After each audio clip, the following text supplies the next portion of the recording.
Can a wild alligator ever really be tamed? This story will change how you see wildlife forever. Help! Somebody please help! 911, what's your emergency? There's an alligator attacking my neighbor. Julia Banks, she's trapped in her pool. Please hurry. Stay on the line. Help is on the way. Is she conscious? Is she breathing? I don't know. She's screaming. Then she goes underwater. I see blood in the water. Please send someone fast. Julia Banks lived in Clearwater Springs, Florida, a quiet town known more for its citrus groves than wildlife rescues. For 5 years, Julia had cared for a wild alligator named Reef, raising him from a fragile hatchling into a powerful predator. That August afternoon would shatter the calm of the town and force a painful reckoning about the dangers of keeping wild animals in domestic spaces. Julia was 28 when she died. She wasn't just passionate about animals, she lived for them. Orphaned raccoons, abandoned possums, injured egrets, Julia took them all in. But none had captured her heart like the tiny alligator hatchling she found near the banks of the Apalachicola River 5 years earlier. Barely 8 inches long, with bulging eyes and a soft striped belly. Most would have fled in fear, but Julia scooped him up, wrapped him in a towel, and named him Reef. Friends say their bond was immediate. Julia joked that Reef imprinted on her like a duckling, that she was the only mother he'd ever known. Through her licensed wildlife rehabilitation center, Julia legally kept and cared for Reef as he grew, and grow he did. By age 3, Reef measured over 5 feet, and by 5 years old, nearly 8 feet long from snout to tail. People around her noticed, and so did wildlife officers. They warned Julia relentlessly. Alligators, no matter how tame they seem, never lose their primal instincts. To an apex predator, instincts like food, scent, and territory always outweigh love or trust. But Julia wouldn't hear it. To her, Reef was different. He wasn't dangerous. She fed him by hand, swam with him in her backyard pool, and let him nap beside her feet while she read. Photos flooded social media, Reef resting his head in her lap, following her voice like a trained dog. Some marveled, others recoiled in horror. One colleague later said that maybe the problem was Julia treated Reef like her own child. For 5 years, nothing went wrong. Until one terrifying afternoon when everything changed. In the summer of 2018, Julia had rescued Reef as a vulnerable 6-inch hatchling, chirping for his likely dead mother along a muddy riverbank. Unlike the dozens of animals she rehabilitated and released, Julia made a different choice. Under her wildlife permit, she applied for and received special permission to raise Reef indefinitely. At first, Reef lived indoors in a heated enclosure with a custom pond. Julia hand-fed him ground turkey mixed with vitamins, tapping a spoon against the glass to train his feeding cues, treating every interaction like raising a baby. This deepened her belief that Reef wasn't like other alligators, that he truly knew her. As Reef grew, so did the risks, but Julia didn't see it.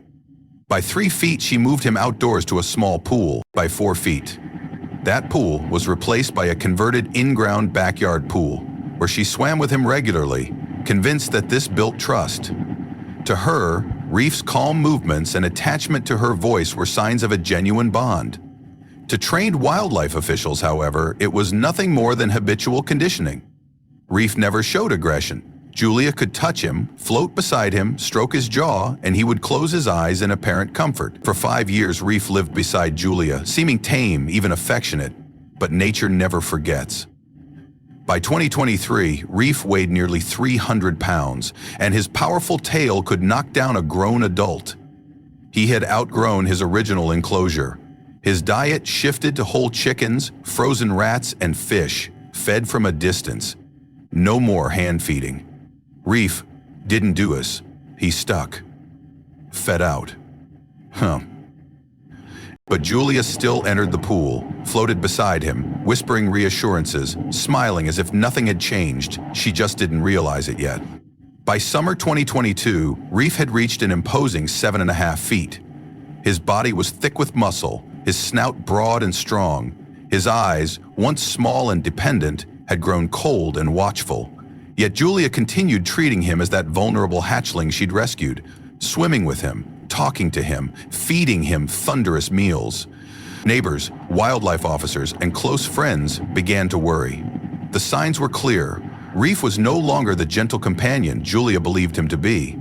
But sometimes, love blinds us to the most dangerous truths.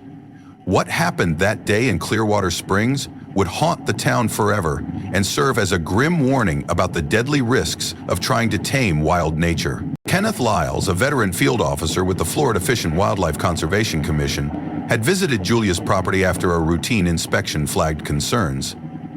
He'd heard whispers about Reef long before the pet Gator lady, they called her in hushed tones during staff meetings. In his official report, Lyles carefully noted Reef's immense size, the conditions of his enclosure, and Julia's interactions with the animal. But what struck him most was Julia's attitude. At one point, he told her plainly, "Instincts kick in. He's not a dog, Julia." She smiled, unfazed, as if she'd heard it all before. To Julia, those warnings were fear-based, not grounded in reality. She insisted she knew Reef better than anyone, that he was calm, predictable, safe. But neighbors began to report disturbing incidents. Loud hissing echoed during feeding times. One man saw Reef rear up, slamming his massive tail against the fence when Julia approached with a bucket. A teenage girl walking her dog claimed she saw Reef lunge toward the chain-link enclosure, jaws wide. Still, Julia refused to acknowledge any change. Online, she posted videos of Reef basking beside the pool, with her sitting just feet away, laughing softly. "He's misunderstood," she said. "People just don't get him. He's not dangerous, he just needs trust." The comment sections exploded with pleas. "Be careful, stop swimming with him, let him go."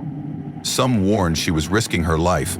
Others called Reef a ticking time bomb. Julia said nothing. But the warnings were clear, and on a sticky August afternoon in 2023, they would become all too real. The air clung heavy with humidity as Julia stepped into her backyard, carrying a pool skimmer and bucket. The water was clouded with algae, a routine cleanup she'd performed countless times before. Reef floated just beneath the surface, his massive body near the shallow end, usually calm during these chores. Today, though, something was off. His eyes half closed, muscles tense beneath the water, barely moving. Ignoring the faint warning signs, Julia eased into the pool, confident she had done this hundreds of times before. Unbeknownst to her, Reef was agitated. He'd been fed less than an hour earlier, a large meal that left him full but restless.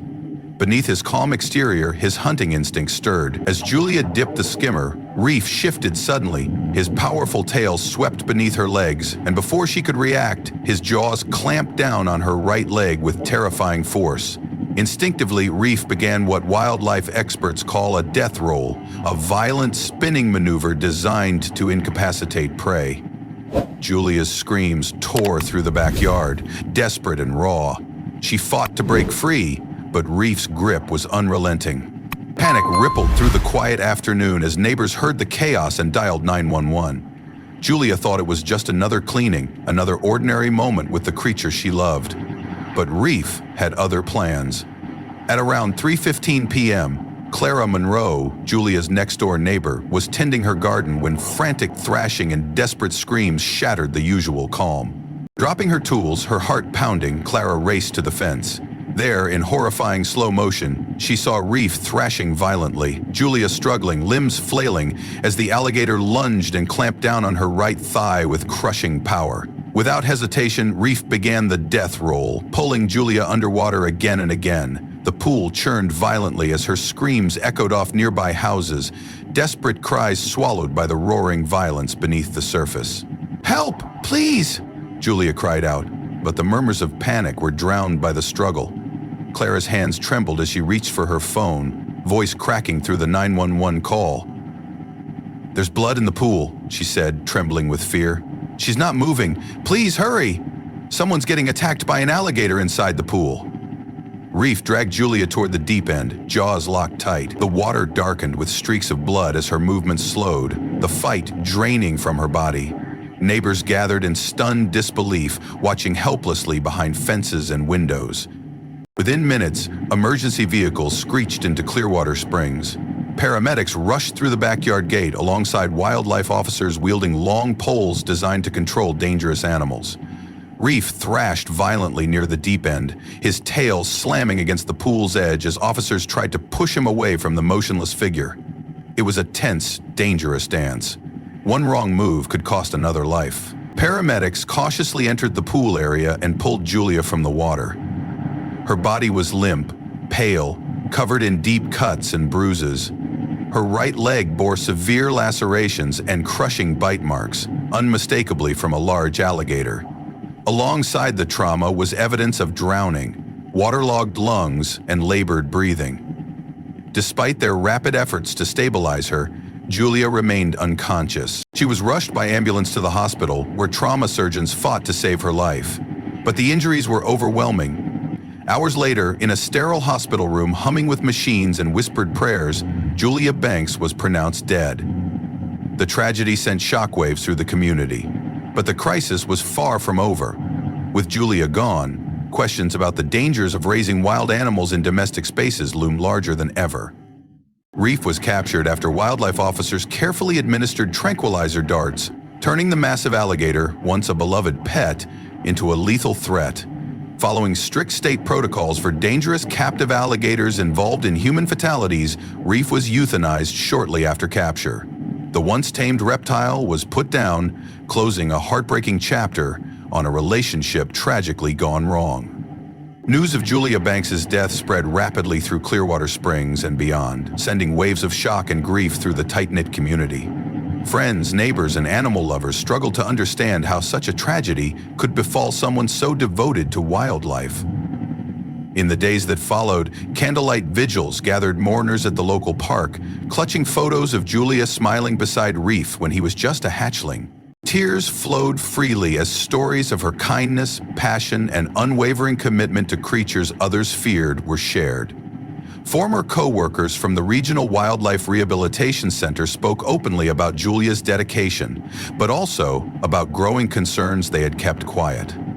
"She loved him, yes," said Sarah Middleton, a fellow rescuer, voice trembling. "But somewhere along the way, she forgot what he really was. A wild animal. No matter how close you think you are, the instincts don't just disappear." That warning echoed not only through the community, but into broader debates about the risks and responsibilities of keeping exotic pets. Reef's death and Julia's tragic passing reignited fierce discussions over Florida's exotic animal laws. Animal rights advocates and wildlife officials called for stricter regulations, emphasizing the dangers of housing powerful predators in residential areas. Experts weighed in on national news programs and panels, stressing a vital truth: wild animals don't lose their instincts. Domestication is a myth, stated Dr. Marcus Lanning, a leading herpetologist, told the Herald Express, and when in his Technicore, Boston, Massachusetts, years before, named Herald to the Herald K. Professor of urolorethoscopy, "You can't train nature out of an alligator's DNA. These creatures are built for survival, and when they reach adulthood, they revert to their natural behaviors, often with deadly consequences." The tragedy forced many to reconsider assumptions about human-wildlife relationships, especially with powerful predators like alligators. Animal behaviorist Dr. Leah Torres, who has studied reptilian behavior for over 2 decades, offered insight into the final devastating moments between Julia and Reef. "Alligators are territorial animals by nature," Dr. Torres explained.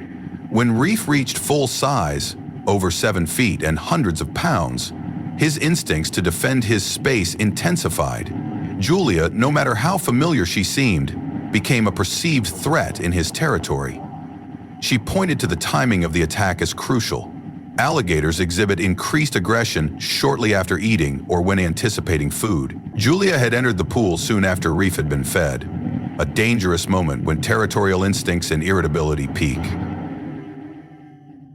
Dr. Torres stressed that warning signs like Reef's hissing, tail slapping, and lunging are subtle cues humans often misinterpret or overlook, especially when there's an emotional bond involved. Humans tend to anthropomorphize, seeing affection or calmness where wildness still rules. But wild predators operate on instinct and survival. The boundary between human and animal must be respected.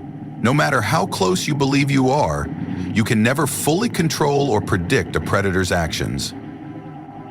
Dr. Torres concluded with a solemn reminder: this tragedy underscores the critical importance of respecting wildlife for what it truly is: powerful, unpredictable, and wild. Emotional bonds don't change that fundamental truth. Julia Banks dedicated her life to saving wildlife, but in trying to tame nature, she lost her life to it. Her memorial, surrounded by flickering candles and photographs capturing moments of compassion and connection, stands as a solemn reminder of the fragile and often dangerous line between human and wild. Julia's tragic story is a powerful reminder. Wild animals belong in the wild. No matter how close we feel, their instincts don't disappear. Protecting wildlife means respecting their nature, setting boundaries, and understanding the risks. Let's honor Julia's legacy by raising awareness and treating every creature with caution and care. If this story moved you, please like, share, and subscribe, because protecting wildlife starts with each of us.